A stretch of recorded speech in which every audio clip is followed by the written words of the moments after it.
Europe জুড়ে তীব্র তাপপ্রবাহ ও শুষ্ক আবহাওয়ার মধ্যে ফ্রান্স ও স্পেনে ভয়াবহ দাবানল ছড়িয়ে পড়েছে। আগুন নিয়ন্ত্রণে আনতে হিমশিম খাচ্ছে দমকল বাহিনী।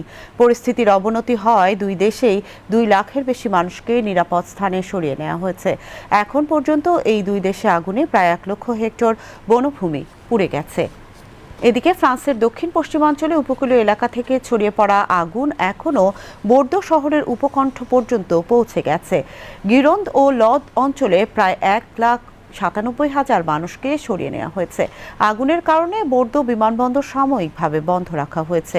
আগুন নিয়ন্ত্রণে সেনাবাহিনীও মোতায়েন করা হয়েছে।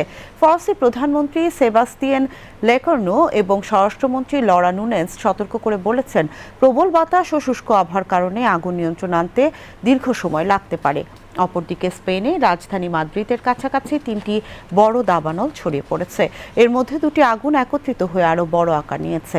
পরিস্থিতি মোকাবেলায় দেশটি প্রথমবারের মতো জাতীয় পর্যায়ে দাবানল জরুরি অবস্থা ঘোষণা করেছে।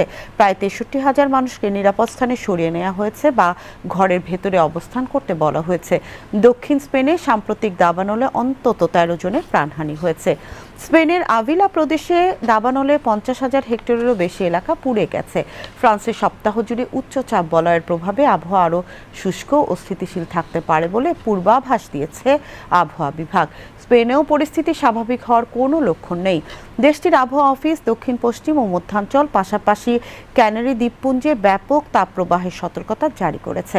সংস্থাটি জানিয়েছে অন্তত রোববার পর্যন্ত এই পরিস্থিতি অব্যাহত থাকতে পারে। এদিকে ইউরোপ জুড়ে চলতি বছরের দাবানল পরিস্থিতি অতীতের সব রেকর্ড ছাড়িয়ে যেতে পারে বলে সতর্ক করেছে ইউরোপীয় ইউনিয়ন ইইউ। ইউরোপীয় কমিশনের কর্মকর্তারা বলছেন, এবার দাবানলের মৌসুম দীর্ঘায়িত হয়ে নভেম্বরের শুরু পর্যন্ত স্থায়ী হতে পারে। ইউএর সংকট ব্যবস্থাপনা বিষয়ক কমিশনার হাদজা লাহবিব জানিয়েছেন, চলতি মৌসুমের দাবানলের ক্ষয়ক্ষতির পরিমাণ আগের সব রেকর্ড ছাড়িয়ে যেতে পারে। দাবানল মোকাবেলায় ইউরোপীয় ইউনিয়নের জরুরি সহায়তা ব্যবস্থার আওতায় ক্ষতিগ্রস্ত দেশগুলোতে বিমান, হেলিকপ্টার ও বিশেষায়িত দমকল কর্মী মোতায়েন করা হয়েছে।